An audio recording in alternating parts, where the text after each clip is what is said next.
Was there And a point where you just went, I have to do this. I've got to get into this somehow. How do I break in?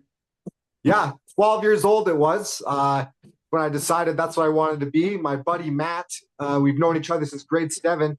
We're in our grade seven homeroom, and he's just like, I want to be a pro wrestler. And then, I was into the Attitude Era at the time. I was a fan, and I was just thinking to myself, like, yeah, I want to do that too, kind of thing. And it kind of started from there. You had to be 18 at the time to train, and I couldn't find a school, nearby. Calgary was the closest, which was 3 hours away, and you had to be 18. I was only 12. So we took matters in our own hands and started wrestling, filming things in the backyard, man. It did that for 5 years. It So, definitely seemed like that whole period was like the peak of like backyard wrestling. I would see yeah, clips and 100%. videos of just kids like play, wrestling, hit each other with chairs.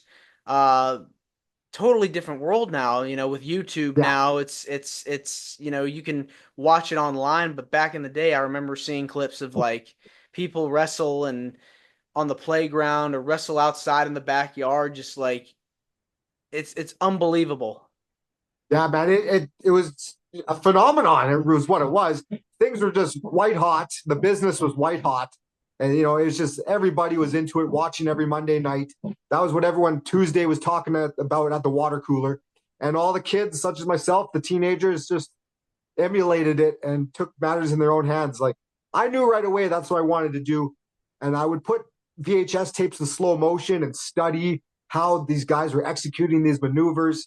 And then, we just started filming things in the backyard. I got like 25 VHS tapes worth of basically my childhood from age 12 to 17. You can watch me grow up, wrestling in the backyard. So I don't know anything else, man. I committed my life very early to this. Yeah, I mean, it takes a lot of skill really to be able to learn and study the moves just from watching tape, watching videos of your favorite wrestlers just fighting and duking it out. And so what was it? Can you tell me about the first training session you had? Well, Remember that? let's see here. I first actually, my debut was I was 17 years old. I lied about my age. I lied and said I was trained when I only was just out of the backyard, self-trained. I took like a Greyhound bus up to Edmonton, which is about 6 hour drive, but on a Greyhound bus is about 12 hours with all the stops. And I had a debut match. I wrestled a match on a Camp War show. It was like a free show for the boys so they get more experience, and I worked a battle royal as well. And from there, like I knew I had to get professionally trained, but I held my own. Admittedly, I did pretty well, but I still there's things you need to be professionally trained. I can't stress that enough to anybody.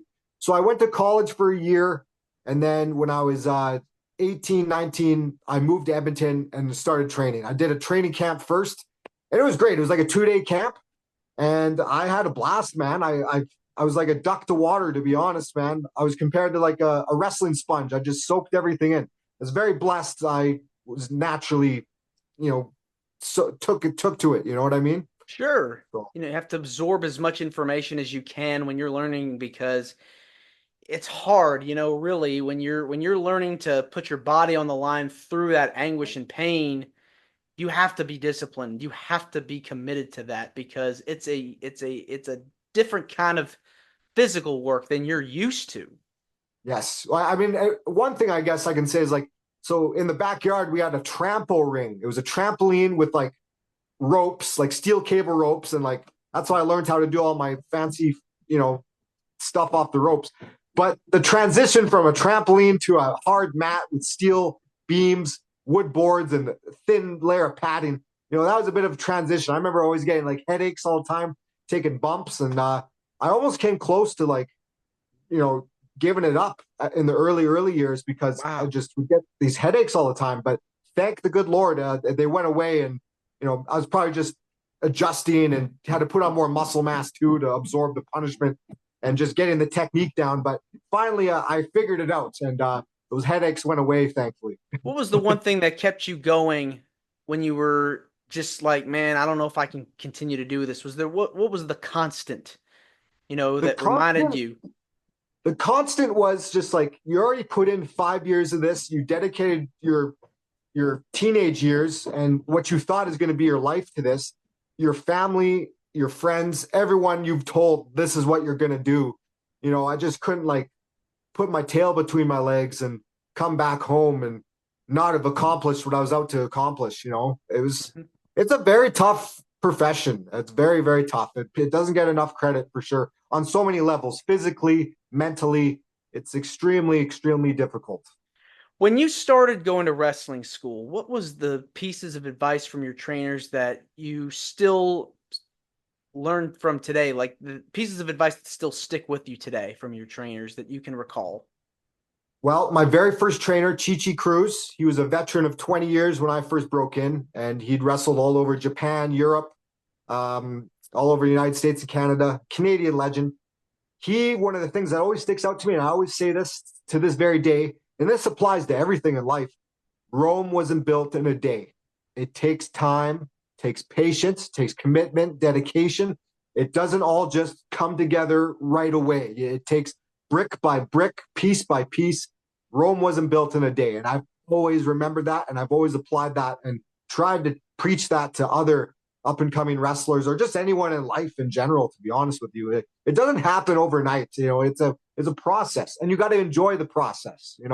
Exactly, because it's not going to happen so fast. You have to live for the moment, live for the now, being able to enjoy it because you're never going to get that time back. And so you have to really not only put in the work, but you have to know that it's going to take a while to get to that level. So that's a good thing, being patient with yourself. 100%, man. Some other advice is just like stay on the bus. This isn't even from like a wrestling perspective. Actor Steve Martin, this quote, it just sticks with me too.